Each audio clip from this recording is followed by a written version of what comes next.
كماهي إن الله وملائكته يصلون على النبي يا أيها الذين آمنوا صلوا عليه وسلموا تسليما الصلاة والسلام عليك يا رسول الله وعلى آلك وأصحابك يا حبيب الله الصلاة والسلام عليك يا شفيع المذنبين وعلى آلك وأصحابك يا رحمة للعالمين صلى الله على محمد عدد ما ذكره الذاكرون وعدد ما غفل عن ذکره الغافلون۔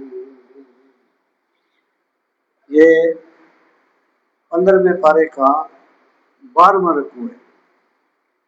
15ویں پارے کا 12واں رکوع اس قرآن مجید پہ صفحہ نمبر 465 کی نیچے سے دوسری لائن۔ اعوذ باللہ من الشیطان الرجیم بسم اللہ الرحمن الرحیم وَلَقَدْ آتَيْنَا مُوسَىٰ 9 آیَاتٍ بَيِّنَاتٍ فَاسْأَلْ بَنِي إِسْرَائِيلَ إِذْ جَاءَهُمْ فَقَالَ لَهُ فِرْعَوْنُ إِنِّي لَأَظُنُّكَ يَا مُوسَىٰ مَسْحُورًا۔ ترجمہ جی، وَلَقَدْ اور تحقیق، آتَيْنَا ہم نے عطا کی، ہم نے دی، موسیٰ علیہ السلام کو 9 آیات، 9 آیات نشانیاں، بینات بالکل واضح۔ ہم نے موسیٰ علیہ السلام کو بالکل واضح 9 نشانیاں عطا فرمائیں۔ فَاسْأَلْ بنی اسرائیل، پس اسأل آپ سوال کریں، بنی اسرائیل سے، تو آپ بنی اسرائیل سے پوچھیں، اذ جاءہم جب آیا ان کے پاس، فقال لہ فرعون یعنی جب حضرت موسیٰ ان کے پاس آئے یہ نشانیاں لے کر، فقال لہ فرعون فقال پس کہا لہو ان سے، فرعون نے، انی لاظنک یا موسیٰ مسحورا، انی بے شک میں، لاظنک، ظنہ یظنو کا معنی ہے گمان کرنا، لام تاکید کے لیے ہے اور کا آگے مفعول لگا ہوا ہے، واحد متکلم کا صیغہ ہے، لا یعنی اظن، لاظن یقیناً میں گمان کرتا ہوں، کا تجھے، یا موسیٰ اے موسیٰ، مسحورا یہ ساحرہ سے اس میں مفعول ہے، جادو کیا گیا، اے موسیٰ میں تیرے بارے میں گمان کرتا ہوں کہ تم پر جادو کیا گیا ہے، تم ایک جادو زدہ آدمی ہو۔ اس آیہ کریمہ میں اللہ تعالیٰ نے حضرت موسیٰ علیہ السلام کو دی گئی نشانیوں کا ذکر فرمایا، 9 نشانیوں کا۔ سب سے پہلی بات تو یہ ہے کہ اس کا ماقبل سے ربط کیا ہے۔ اس کا ماقبل سے ربط یہ ہے کہ وہ جو آپ سے نشانیاں مانگتے تھے، بات چلی تھی کہ کُلَّ اجتمعت الانس والجن علی ان یاتوا بمثل ھذا القرآن، قرآن مجید کی صداقت سے کہ قرآن مجید جو ہے وہ اللہ تعالیٰ کا ایسا کلام ہے کہ جن و انس مل کر بھی اس کا جواب نہیں لا سکتے، لیکن یہ لوگ پھر نہیں مانتے، یہ نشانیوں کا مطالبہ کرتے ہیں۔ تو پھر ان کے اس مطالبے کے جواب میں کئی باتیں ارشاد فرمائی گئی۔ اسی تناظر میں یہ فرمایا، مراد یہ ہے کہ ہم نے موسیٰ علیہ السلام کو 9 نشانیاں عطا فرمائیں۔ پہلی بات یہ ہے کہ یہ نشانیوں سے کیا مراد ہے۔ ایک قول یہ ہے کہ نشانیوں سے مراد وہ احکامات ہیں جو حضرت موسیٰ کو دیے گئے کہ شرک نہ کرنا، بدکاری نہ کرنا وغیرہ، یہ 9 جن کو احکام عشرہ کہا جاتا ہے، اور تورات کا مغز ہے وہ احکام عشرہ۔ اور دوسرا اس سے مراد یہ لیا گیا ہے کہ اس سے مراد وہ معجزات ہیں جو اللہ تعالیٰ نے حضرت موسیٰ کو عطا فرمائے تھے۔ اور پس منظر یہ بتاتا ہے کہ دوسرا قول راجح ہے۔ اس کی وجہ یہ ہے کہ پہلی بات تو یہ ہے کہ وہ جو احکامات تھے وہ 9 نہیں تھے بلکہ وہ 10 تھے، انہیں احکام عشرہ کہا جاتا ہے، 10 احکام۔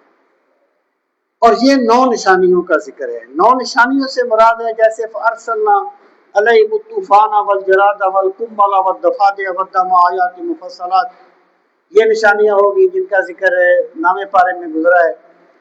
اس طرح اللہ تعالیٰ نے آپ کو ید بیضا دیا، اللہ تعالیٰ نے آپ کو اپنے یعنی وہ جو عصا تھا وہ اژدہا بن گیا، آپ کے لیے وہ پتھر سے چشمے جاری ہوئے، یہ 9 نشانی۔ مراد یہ ہے کہ تم لوگ جو کہتے ہو کہ ہمیں نشانی دکھاؤ، تو جنہوں نے ماننا ہوتا ہے ان میں طلب پائی جانی ضروری ہوتی ہے۔ اگر طلب نہ پائی جائے تو نشانیاں دے کر بھی جنہوں نے ایمان نہ لانا ہو وہ نہیں لاتے۔ حضرت موسیٰ علیہ السلام کو ہم نے 9 نشانیاں عطا فرمائی، ان کے سامنے جو اژدہا، ان کا جو عصا تھا وہ اژدہا بن گیا، تو فرعون نے کلمہ تو نہیں پڑھ لیا تھا، یا قبطی مسلمان تو نہیں ہو گئے تھے؟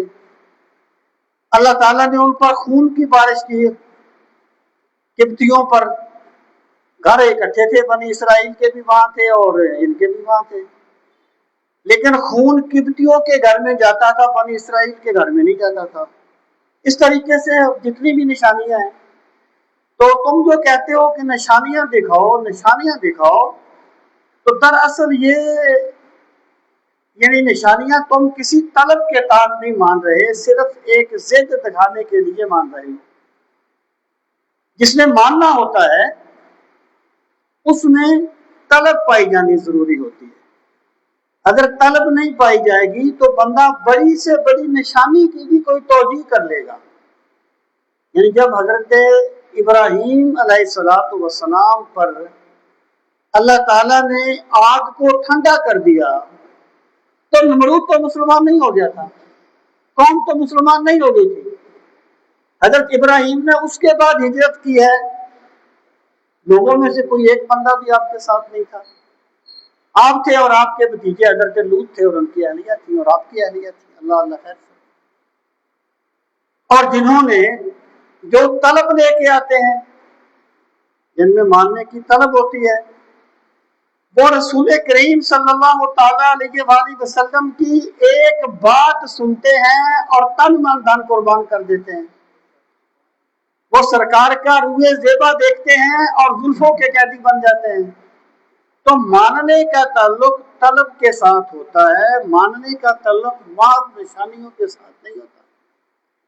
تو اللہ پاک فرماتے ہیں ہم نے 9 نشانیاں دی تھی موسیٰ علیہ السلام، نشانیاں بھی کیسی جن میں کوئی اشتباہ نہیں تھا، بالکل واضح نشانیاں تھی۔ تم نے دیکھا کہ جو عصا تھا وہ اژدہا بن گیا، نگل گیا تمہارے سانپوں کو۔ تم نے دیکھا کہ مینڈکوں کی بارش ہوئی، تم نے موسیٰ علیہ السلام سے کہا کہ اپنے رب سے دعا مانگیے یہ عذاب ختم ہو جائے، ہم ایمان لے آئیں گے، عذاب ہٹ گیا، پھر تم ایمان نہیں لائے۔ خون برسا، تم اس طریقے سے ایمان نہیں لائے۔ مطلب یہ ہے کہ یہ نشانیاں وہ نہیں تھی جن میں کوئی شک کیا جا سکتا تھا، یہ بالکل واضح نشانیاں تھیں، لیکن کیونکہ تم میں طلب ہی نہیں پائی جاتی تھی، تم ماننا چاہتے نہیں تھے، اس لیے تم نہیں مانے۔ اذ جاءہم، جب حضرت موسیٰ ان کے پاس آئے، فقال لہ فرعون، جب یہ نشانیاں دکھا دی تو فرعون نے آپ سے کہا انی لاظنک یا موسیٰ مسحورا، اے موسیٰ میں یہ گمان کرتا ہوں کہ تم پر جادو کر دیا گیا ہے۔ پہلی بات یہ ہے کہ یہ جو احکام عشرہ تھے نا، وہ یہاں پر اس آیات سے اس لیے بھی مراد نہیں ہو سکتے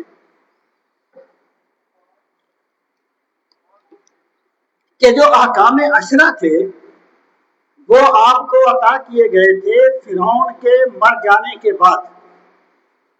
جب فرعون ڈوب گیا، حضرت موسیٰ نکل گئے، بعد میں جا کے آپ کو احکامات دیے گئے. اور یہ 9 نشانیاں دکھائی گئی ہیں فرعون کو حق ثابت کرنے کے لیے. اس کا مطلب یہ ہے کہ ان سے مراد احکام عشرہ نہیں ہے، بلکہ وہ معجزات ہیں جو اللہ پاک نے حضرت موسیٰ کو عطا فرمائے تھے. تو فرعون نے کیا کہا؟ کہنے لگا اے موسیٰ، میرا خیال یہ ہے کہ تم پر جادو کر دیا گیا، یعنی تم جو کچھ دکھا رہے ہو نا اس کی کوئی حقیقت نہیں ہے، تم پر جادو کر دیا گیا، تم جو کچھ بھی کہتے ہو بس اسی میں بات کرتے رہتے ہو، اس کی کوئی حقیقت نہیں ہے. قال لقد علمت ما انزل هؤلاء الا رب السماوات والارض بصائر. اب اس کے جواب میں حضرت موسیٰ کیا فرماتے ہیں؟ قال، آپ نے فرمایا، لقد علمت، تحقیق تو نے جانا، اے فرعون تو جانتا ہے، ما انزل هؤلاء، نہیں نازل کیا ان چیزوں کو، الا رب السماوات والارض، مگر اس ذات نے جو آسمانوں اور زمینوں کا رب ہے. یعنی تم سمجھتے ہو، تم جانتے ہو کہ یہ جو نشانیاں میں تمہیں دکھا رہا ہوں یہ اللہ رب العزت کی قدرت کا اظہار ہیں، یہ اللہ تعالیٰ نے مجھے عطا فرمائی ہے. بصائر، یہ بصیرتوں کی جمع ہے. بصائر یعنی تمہاری آنکھیں کھول دینے کے لیے کافی ہیں. اللہ تعالیٰ اپنے انبیاء کو جو معجزات دیتا ہے ان کی ایک وجہ یہ ہوتی ہے کہ لوگوں پر یہ بات واضح ہو جائے کہ یہ جو انسان ہے جو ہمیں اللہ کی طرف بلا رہا ہے یہ ہم جیسا بے بس نہیں ہے، بلکہ اللہ تعالیٰ کی قدرت اس کے شامل حال ہے. یہ وہ کام کر دیتا ہے جسے پورا زمانہ نہیں کر سکتا. اس سے یہ چیز ثابت ہوتی ہے کہ یہ خود نہیں دکھاتا بلکہ اللہ کی قدرت کا اظہار اس کے ہاتھ سے ہو رہا ہے، اس کی ذات سے ہو رہا ہے. یہ کافی ہوتی ہیں نشانیاں آنکھیں کھول دینے کے لیے، چشم کشا نشانیاں ہیں. اب آپ دیکھیں حضرت موسیٰ کیا فرماتے ہیں؟ لقد علمت ما انزل هؤلاء الا رب السماوات والارض، کہ فرعون تو جانتا ہے، یعنی یہ نہیں ہے تجھے علم نہیں ہے، تو جانتا ہے میں اللہ کا پیغمبر ہوں. یہ نشانیاں جو مجھے میرے رب نے دی ہیں یہ میرے پیغمبر ہونے پر دلیل ہے، تو جانتا ہے. اس سے یہ چیز ثابت ہوتی ہے کہ ایمان صرف جان لینے کا نام نہیں ہوتا، ایمان مان لینے کا نام ہوتا ہے. یعنی ایمان کی جو ڈیفینیشن کی گئی ہے نا جمہور کے قول کے مطابق وہ یہ ہے کہ دل سے تصدیق ہو، بندہ جانے کے لیے اللہ کا پیغمبر ہے، لیکن یہ جاننا کافی نہیں ہے. وہ اقرار باللسان، اور وہ زبان سے بول کے اقرار بھی کرے تب اس کو کہا جائے گا کہ یہ مومن ہے. تو ایمان کے لیے صرف جاننا کافی نہیں ہوتا بلکہ ماننا بھی ضروری ہے. آپ نے فرمایا فرعون سے تو جانتا ہے کہ یہ اللہ تعالیٰ نے نازل کیے، کہ خدا تعالیٰ کے عطا کردہ معجزات ہیں، اور یہ آنکھیں کھول دینے کے لیے کافی ہے. پھر آپ نے فرمایا وَإِنِّي لَأَظُنُّكَ یا فرعون مَصْبُورًا، اور اے فرعون میں گمان کرتا ہوں تجھے. مصبورا، یا اس کا مطلب یہ ہے تو ہلاک کیا گیا ہے، برباد کیا گیا ہے، یا اس کا مطلب یہ ہے کہ تو خیر سے محروم کر دیا گیا ہے. اب آپ دیکھیے فرعون نے یہ لفظ بولا تھا انی لاظنک، میں تجھے گمان کرتا ہوں. اس کا تو گمان تھا، اس کے پاس علم تو نہیں تھا، جبکہ حضرت موسیٰ کو یقین تھا کہ جو اللہ کے پیغمبر کا انکار کرے وہ تباہ و برباد ہو جاتا ہے، مٹ جاتا ہے، فرعون مٹ جائے گا۔ آپ نے یہاں پر جو ظلموں کا لفظ بولا ہے نا، اس کو عربی میں مشاکلہ کہا جاتا ہے، یعنی ہم شکل ہونا، ایک بندے کے جواب میں ہی کوئی لفظ بول دینا۔ جیسے آپ کہتے ہیں جزاء السیئات سیئات، کہ برائی کا بدلہ بھی برائی ہوتا ہے، حالانکہ برائی کا بدلہ برائی نہیں ہوتا بلکہ سزا ہوتا ہے، اور سزائیں نہ ہوں تو معاشرے بگڑ جاتے ہیں، معاشرے تباہ ہو جاتے ہیں۔ اس کو مشاکلت کہتے ہیں۔ مراد یہ ہے کہ حضرت موسیٰ نے اسے فرمایا کہ تو مانتا نہیں ہے، اور یاد رکھنا جو اللہ کے پیغمبر کا انکار کرتا ہے وہ ذلیل ہو جاتا ہے، وہ رسوا ہو جاتا ہے، تباہ و برباد ہو جاتا ہے۔ جب اللہ تعالیٰ کا پیغمبر دنیا میں آ کر حق کا اعلان کر دیتا ہے تو پھر تمام عزتیں پانے کی بنیاد پیغمبر کی ذات ہوتی ہے۔ جو پیغمبر کو مانے گا وہ عزت پائے گا، جو نہیں مانے گا وہ ذلیل ہو جائے گا۔ تو انی لاظنک یا موسیٰ یا فرعون مسبورا، اے فرعون میں یہ سمجھتا ہوں کہ تو برباد ہونے والا ہے اور ہلاک ہونے والا ہے۔ فَأَرَادَ أَن يَسْتَفِزَّهُم مِّنَ الْأَرْضِ، یعنی غلطی ہوتی نا بندے میں، اپنی غلطی کا اقرار کر لینا، اپنی غلطی کو مان لینا بڑے بندوں کا کام ہوتا ہے۔ جس بندے کو اللہ نے یہ توفیق دے دی نا کہ وہ اپنی غلطی کو غلطی مان لیتا ہے، وہ بہت بڑا بندہ ہے۔ اب اس کو دلیل تو دے دی آپ نے معجزات کے پس منظر میں کہ یہ اللہ تعالیٰ کے عطا کردہ ہیں اور میں اللہ تعالیٰ کا پیغمبر ہوں، اور پھر اس کا انجام بھی بتا دیا کہ تو جانتا ہے کہ میں پیغمبر ہوں، اور پیغمبر کے جھٹلانے والے کا انجام یہ ہوتا ہے۔ اب آپ اسے یہ فرماتے ہیں، اب وہ مانا نہیں، اس کے باوجود بھی نہیں مانا۔ اس نے کیا ارادہ کیا؟ فَأَرَادَ، پس اس نے ارادہ کیا، أَن يَسْتَفِزَّهُم مِّنَ الْأَرْضِ، استفزہ ہوتا ہے جڑ سے کسی چیز کو اکھیڑ دینا۔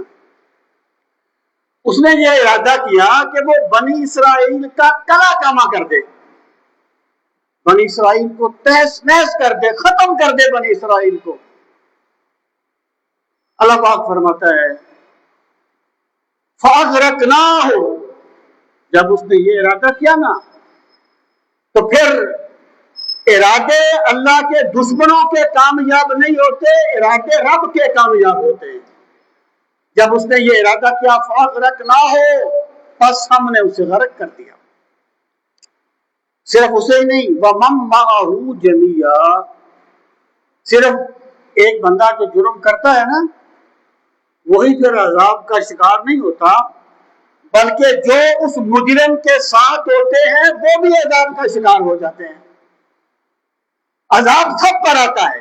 اللہ پاک فرماتا ہے فَأَغْرَقْنَاهُ، ہم نے اسے غرق کر دیا، وَمَن مَّعَهُ جَمِيعًا، اور جتنے اس کے ساتھ تھے ہم نے سب کے سب کو سمندر کی بے رحم موجوں کے سپرد کر دیا اور ان کو تباہ و برباد کر دیا۔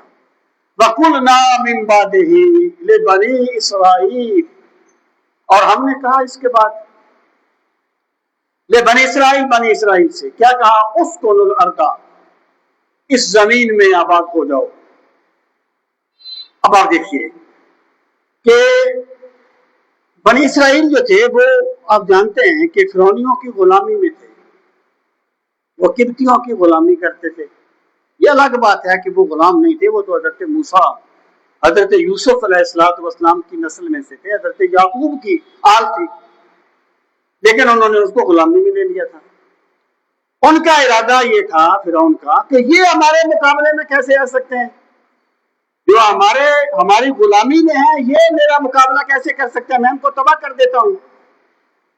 اللہ پاک یہاں یہ واضح فرماتا ہے کہ اس کائنات میں جس بندے کو سدا کے لیے دوام ملتا ہے وہ حق ہوتا ہے، باطل کے قسمت میں اجڑنا ہوتا ہے، سدا اس کے لیے یعنی وہ غلبہ نہیں ہوتا اور استعلا نہیں ہوتا۔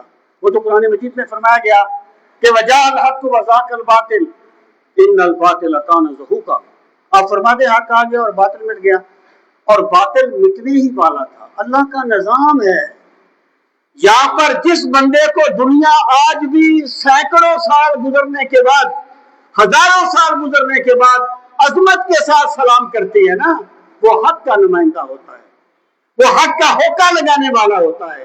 جو بندہ باطل کے ساتھ لگ جاتا ہے وہ پانی کے جھاگ کی طرح اوپر آتا ہے اور ختم ہو جاتا ہے۔ میرے رب کے نظام میں بقا حق کے لیے ہوتی ہے، باطل کے لیے نہیں ہوتی۔ اللہ پاک فرماتا ہے وہ جو غریب تھے نا، جب انہوں نے ہمارے کلیم کو مانا تو ہم نے غریبوں کو امیر کر دیا، ہم نے کمزوروں کو طاقتور کر دیا۔ وہ جو اقبال نے کہا تھا، اٹھا ساتیا پردہ اس راز سے، لڑا دے ممولے کو شہباز سے۔ پھر میرا خدا ابابیلوں سے ہاتھیوں کو مروا دیتا ہے اور مچھر سے خدائی کا دعویٰ کرنے والوں کو مروا دیتا ہے جب کوئی بندہ حق کے مقابلے میں آتا ہے۔ اب آپ غور کیجیے، یہ اللہ کے ضابطے ہیں۔ اگر ہم یہ چاہتے ہیں نا کہ دنیا میں ہمیں اچھے لفظوں میں یاد کیا جائے تو واللہ خدا کی نافرمانی کرنے سے نہیں ملے گا یہ چیز، یہ حق کے ساتھ وابستہ ہونے سے ملے گی، ورنہ وہی بندے گریبان پکڑ لیں گے جس کے لیے بندے نے اللہ کے ساتھ بغاوت کی ہوتی ہے، وہی اولاد گریبان پکڑ لیتی ہے۔ زمانے میں اس کی بہت سی مثالیں ہوتی ہیں۔ تو اس کائنات میں دوام حق کو ملتا ہے، باطل کو کبھی نہیں ملتا۔ اب اللہ پاک فرماتا ہے پھر ہم نے بنی اسرائیل سے کہا اسکن الارض، آباد ہو جاؤ زمین میں۔ اچھا، یہ جو الزام ہے، یعنی بنی اسرائیل جب گئے سمندر کو عبور کر کے تو وہ واپس نہیں پلٹے تھے، یعنی یہاں پر وہ قبطی آباد تھے، جو یہاں پر پہلے بنی اسرائیل آباد تھے، وہ واپس وہاں پر پلٹ کے نہیں آئے۔ اب یہاں پر الارض سے کیا مراد ہے؟ یا تو یہ امکانی صورت بیان کی گئی ہے کہ جس زمین پر تمہارے دشمن قابض تھے نا، جس زمین پر تم غلامی کی زندگی بسر کرتے تھے، خدا نے اپنے کلیم کے صدقے میں تمہارے دشمن کو ہلاک کر دیا ہے، تمہیں بلند کر دیا ہے، تم اس زمین میں جا کے آباد ہو جاؤ۔ یا اس سے مراد مطلق زمین ہے، یعنی وہ برباد ہو گئے اور تم جا کر عزت اور وقار کے ساتھ وہاں جا کے رہو، یہاں تمہیں ہم نے رہنے کا حکم دیا ہے۔ یعنی بنی اسرائیل پلٹ کے اس جگہ پر نہیں آئے تھے، تو الارض سے مراد یا امکانی صورت ہے یا اس سے مراد مطلق زمین ہے۔ اب اللہ پاک نے فرمایا فَإِذَا جَاءَ وَعْدُ الْآخِرَةِ، یہ تو ہمارا ایک وعدہ تھا نا، ہم حق کو غالب کریں گے، ہم نے حق کو غالب کر دیا، سمندر کو، وہ فرعون کو، اس کے ماننے والوں کو ہم نے غرق کر دیا، ہم نے تمہیں غلبہ دے دیا، یہ ہمارا وعدہ تھا، ہم نے پورا کر دیا۔ ہمارا ایک دوسرا وعدہ بھی آئے گا، وہ وعدہ یہ ہے کہ تم نے سدا اس دنیا میں نہیں رہنا، یہ ہم نے تمہیں جو اقتدار دیا ہے یہ سدا تمہارے پاس نہیں رہے گا، ایک دن تم نے پلٹ کے ہماری بارگاہ میں آنا ہے، پھر تمہیں اس کا جواب دینا ہوگا جو ہم نے تمہیں عزتیں دی تھی تم نے اس کا استعمال کیسا کیا تھا، جو ہم نے تمہیں وقار دیا تھا تم نے اس کا استعمال کیسا کیا تھا۔ تو اللہ تعالیٰ جب نعمت دیتا ہے نا، ساتھ ہی تذکیر کا سامان بھی کر دیتا ہے کہ بندے تجھے ہم نے یہ دیا، لیکن یاد رکھنا تو نے ہمیشہ یہاں نہیں رہنا۔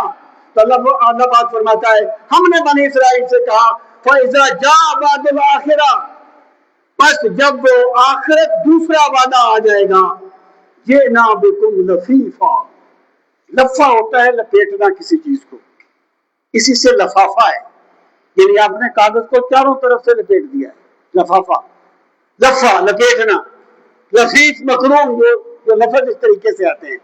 اب دیکھیے تو یہاں پر اس سے مراد یہ ہم سب کو اکٹھے کر کے اپنی بارگاہ میں لے آئیں گے، یعنی ہم نے بنی اسرائیل سے کہا تمہارے دشمن ہلاک ہو گئے، تم عزت اور وقار کے ساتھ رہو۔ وہ جو قرآن مجید میں فرمایا گیا نا کہ وَأَوْرَثْنَا الْقَوْمَ الَّذِينَ كَانُوا يُسْتَضْعَفُونَ مَشَارِقَ الْأَرْضِ وَمَغَارِبَهَا، کہ جس قوم کو کمزور بنا لیا گیا تھا ہم نے اسے زمین کے مشرقوں اور مغربوں کا وارث بنا دیا۔ لیکن تم نے سدا یہاں نہیں رہنا، ایک دن تم نے پلٹ کے ہماری بارگاہ میں آنا ہے۔ بندہ جب اللہ تعالیٰ کی کسی نعمت کا استعمال کرے تو مت بھولے کہ ایک دن میں نے اس کا جواب بھی دینا ہے۔ ثم لتسألن یومئذ عن النعیم، پھر ایک دن آئے گا لوگوں تمہیں رب کی نعمتوں کے بارے میں تم سے سوال کیا جائے گا۔ یہ نا بکم لفیفا، ہم تم سب کو اکٹھا کر کے اپنی بارگاہ میں لے آئیں گے۔ وبالحق انزلناہ وبالحق نزل وما ارسلناک الا مبشرا ونذیرا، وبالحق اور حق کے ساتھ، انزلناہ ہم نے اسے نازل کیا، وبالحق نزل اور حق کے ساتھ ہی ہم نے اتارا، یعنی انزلناہ انزال ہوتا ہے اکٹھا کسی چیز کو اتار دینا، جیسے انا انزلناہ فی لیلۃ القدر، ہم نے قرآن کو اتارا شب قدر میں، یعنی ہم نے اسے لوح محفوظ سے آسمان دنیا پہ اکٹھا قرآن اتار دیا۔ اور نزلہ ہوتا ہے کسی چیز کو آہستہ آہستہ نازل کرنا، یا تو اس سے مراد یہ ہے کہ قرآن مجید کو ہم نے حق کے ساتھ آسمان دنیا پہ اتارا اور حق کے ساتھ ہی ہم نے اسے زمین پر اتارا۔ اور حق میں آپ سے عرض کرتا رہتا ہوں کہ حق سے مراد ہے کہ کوئی چیز اس طرح پائی جائے جس طرح اس کی ضرورت ہو، اور اتنی پائی جائے جتنی اس کی ضرورت ہو، اور اس شان سے پائی جائے جس شان سے اس کی ضرورت ہو۔ تو قرآن اللہ تعالیٰ نے ہر اس شان کے ساتھ اتارا جس کی انسانیت کو ضرورت تھی۔ وبالحق انزلنا وبالحق نزل، یا تو یہاں پر جو دو مرتبہ ذکر کیا گیا ہے نا، یا تو یہ تاکید کے لیے ہے، تاکید کے لیے، یا اس سے مراد یہ ہے کہ ہم نے قرآن کو اتارا بھی حق کے ساتھ ہے، اور قرآن میں جو کچھ اتارا گیا ہے وہ بھی سارے کے سارا حق پر مبنی ہے۔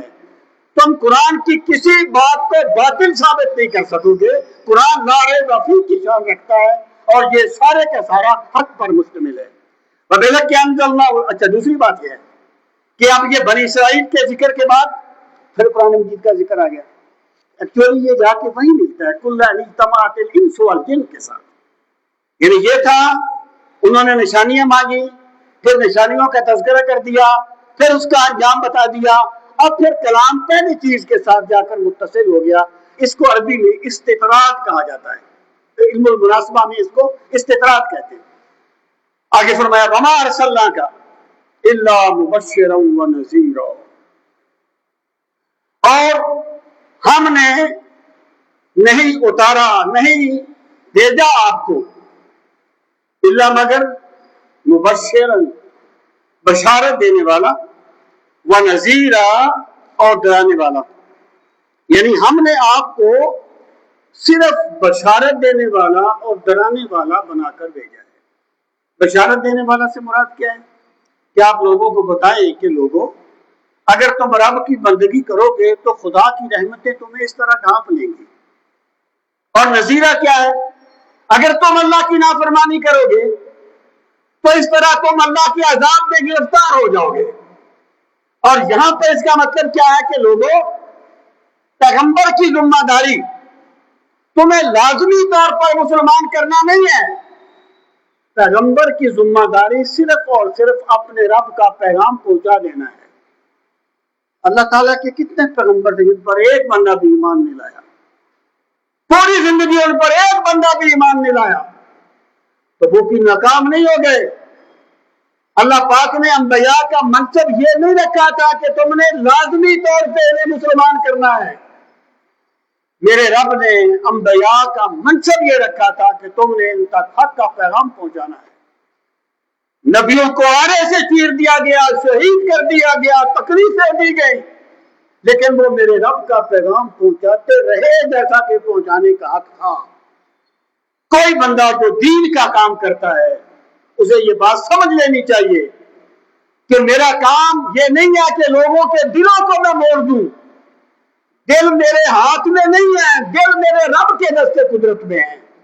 بندے کا کام صرف اور صرف حق کا ہوکا لگا دینا ہے، اللہ کا پیغام پہنچا دینا ہے.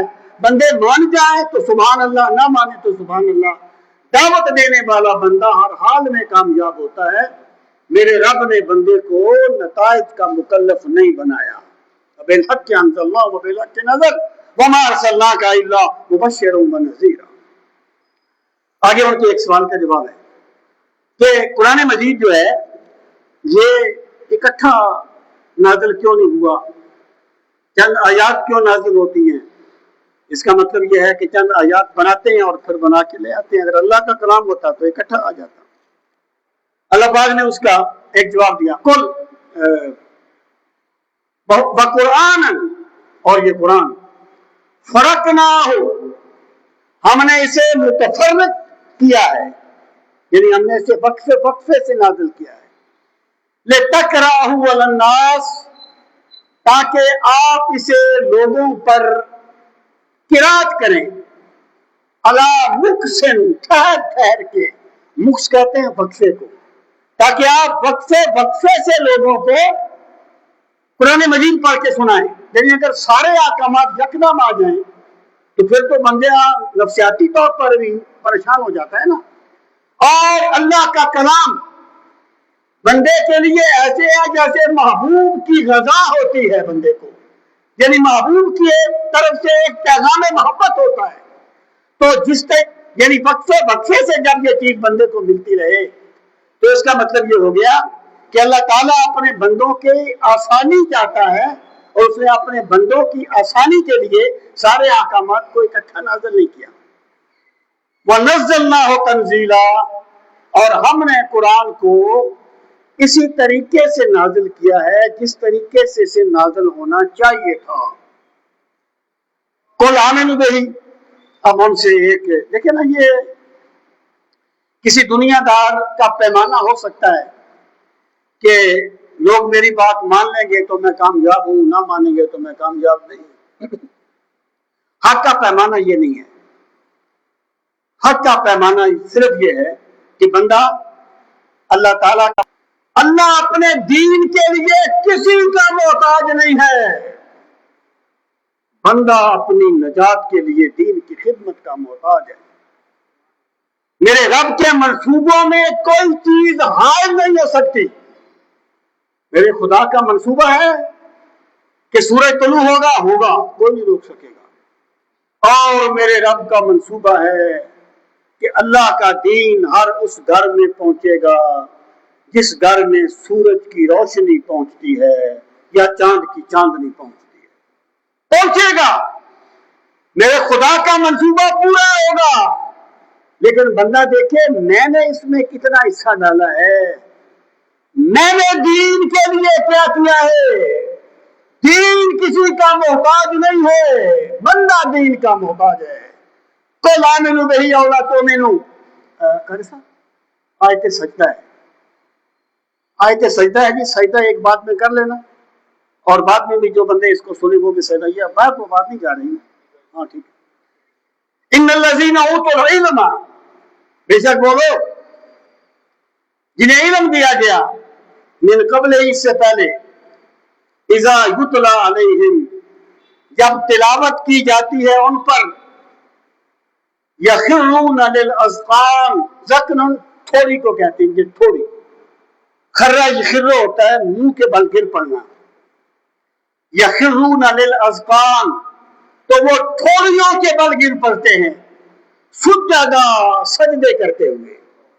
اس سے مراد اہل کتاب کے وہ سچے لوگ ہیں جو منتظر تھے نبی آخر الزمان صلی اللہ علیہ وسلم کے.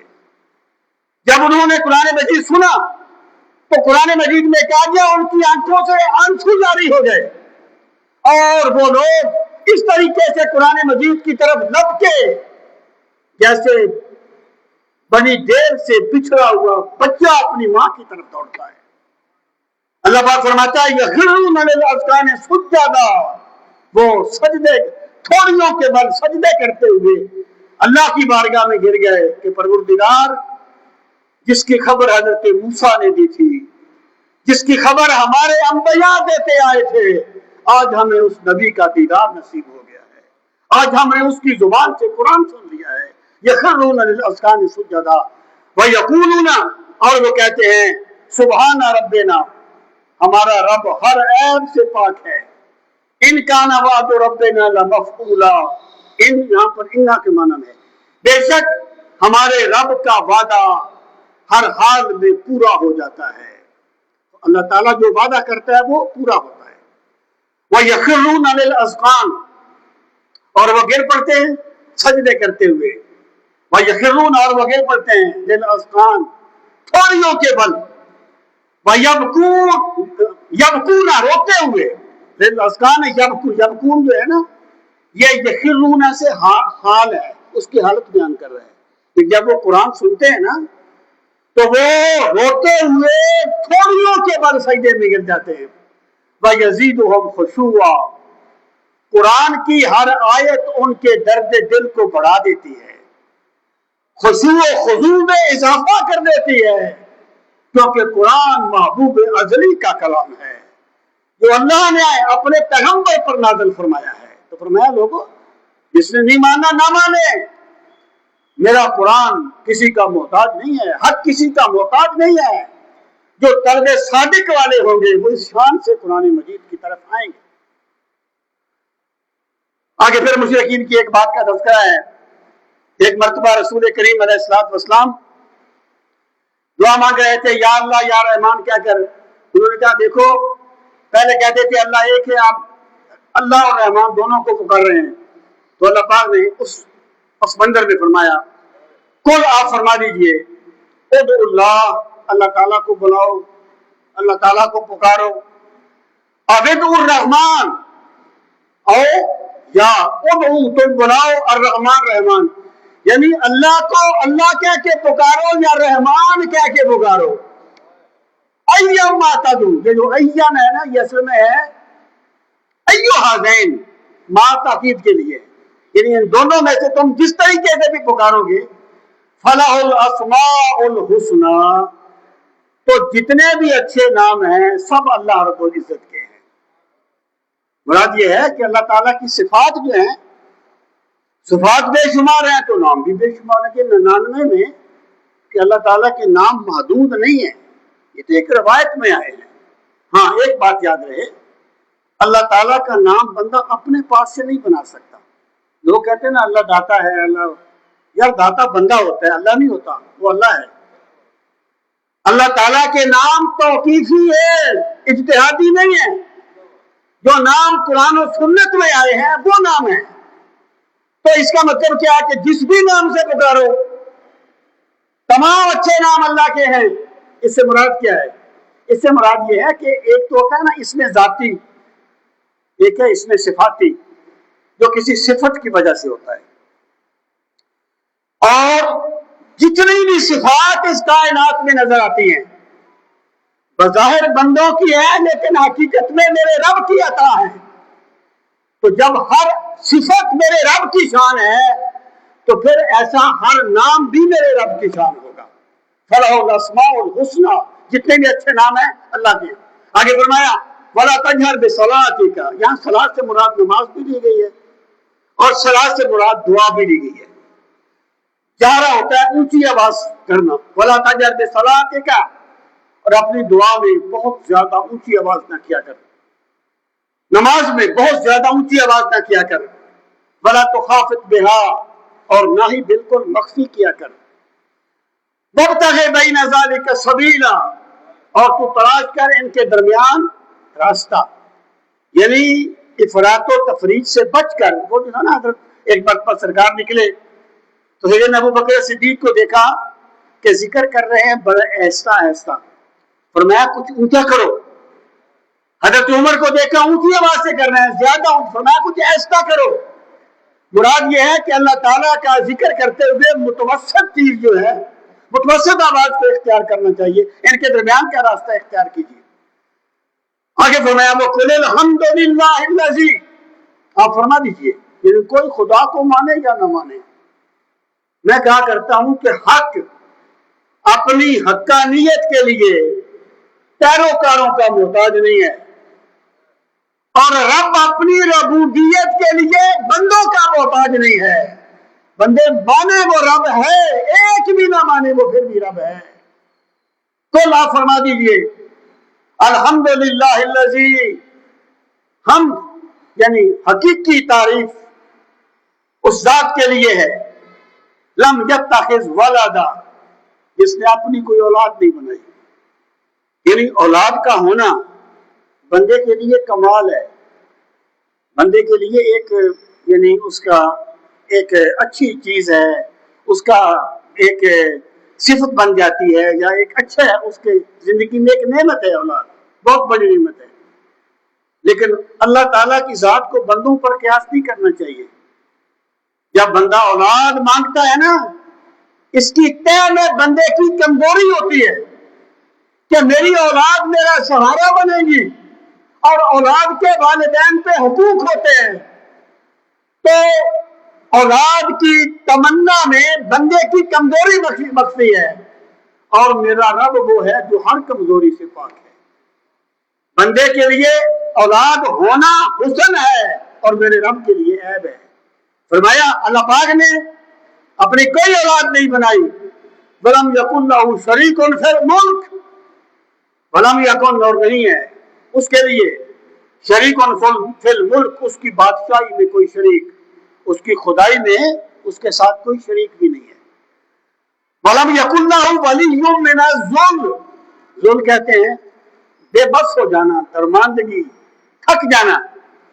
اور ولم یکن لہ شریک فی الملک ولم یکن لہ ولی من الذل، اور درماندگی کی وجہ سے اللہ تعالیٰ کا کوئی دوست بھی نہیں ہے، کوئی مددگار بھی نہیں ہے، یا ناصر بھی نہیں ہے. آپ دیکھیں ذرا غور فرمائیں، مثلا فرشتے مختلف کام سر انجام دیتے ہیں. اس کا یہ مطلب تو نہیں ہے کہ استغفر اللہ تعالیٰ خود کر نہیں سکتا. اللہ تعالیٰ نے جس کو جو بھی ذمہ داری سونپی ہے وہ اپنی حاکمیت اور قدرت کے اظہار کے لیے سونپی ہے، ورنہ میرا خدا بے بس نہیں ہے کہ وہ کسی کو کوئی کام سونپے. اب آپ دیکھیے یہاں اللہ تعالیٰ نے 3 قسم کی توحید کو مکمل کیا. جو بنو ہاشم تھے نا، یہ اپنے بچوں کو جب تعلیم دیتے تھے نا شروع میں، تو سب سے پہلے قرآن مجید کی یہ آیت سکھاتے تھے جو توحید خالص پر مشتمل ہے. کبھی ایسا ہوتا ہے کہ بندہ مدد چاہتا ہے اپنے کسی ماتحت سے، اپنے بیٹے سے مدد چالی، ایک کام ہے اس کے کسی سب آرڈینیٹ کو آتا ہے، اس کو نہیں آتا، اس سے مدد چالی. اس کی نفی کر دی، لم یتخذ ولدا، اللہ کی کوئی اولاد نہیں ہے، کوئی ماتحت نہیں ہے جس سے وہ مدد چاہے. ولم یکن لہ شریک فی الملک، اور کبھی وہ مدد چاہتا ہے اپنی برابری کے بندے سے، کسی دوست سے، تو فرمایا اس کی خدائی میں اس کا کوئی شریک بھی نہیں ہے، کیونکہ شریک کا حق برابر ہوتا ہے. ولم یکن لہ ولی من الذل، اور کبھی بندہ بے بس ہو جاتا ہے ایک کام کرنے سے. اللہ فرماتا ہے اللہ تعالیٰ کی درماندگی کی یا بے بسی کی وجہ سے اس کا کوئی ولی نہیں ہے، یعنی اس کا کوئی دوست نہیں ہے جو اس کا وہ بے بس ہو اور وہ اس کی مدد کرے. وَكَبِّرْهُ تَكْبِيرًا، یہ اس کا لازمی نتیجہ ہے کہ جب ساری قدرتیں رب کی ہیں تو پھر کبریائی بھی رب کی ہے. جب ساری قدرتیں خدا کی شان ہیں تو پھر کبریائی کے نغمے بھی اسے پاک رب کے گانے چاہیے. وَكَبِّرْهُ تَكْبِيرًا، یہ سورہ بنی اسرائیل ہے. اس کا آغاز ہوا تھا سبحان الذی اسری بعبدہ سے، اللہ کی سبوحیت سے، اور آغاز ہوا اللہ کی کبریائی سے. یہ ان میں یہ آغاز، اس کا اختتام ہوا اللہ تعالیٰ کی کبریائی سے. یہ ہے اس کے فوات و خواتین میں رب کہ یہاں سے سورت شروع ہوئی تھی، اسی مقام پہ آ کے اس کا اختتام ہوا. اللہ تعالیٰ ہم سب کو قرآن مجید کا فہم صحیح نصیب فرمائے. وما علینا الا البلاغ المبین. آج کچھ میرے خیال میں ٹائم تھوڑا سا زیادہ ہو گیا. اچھا، میں نے صرف ایک اعلان کرنا ہے، وہ آپ سماعت فرما لیں.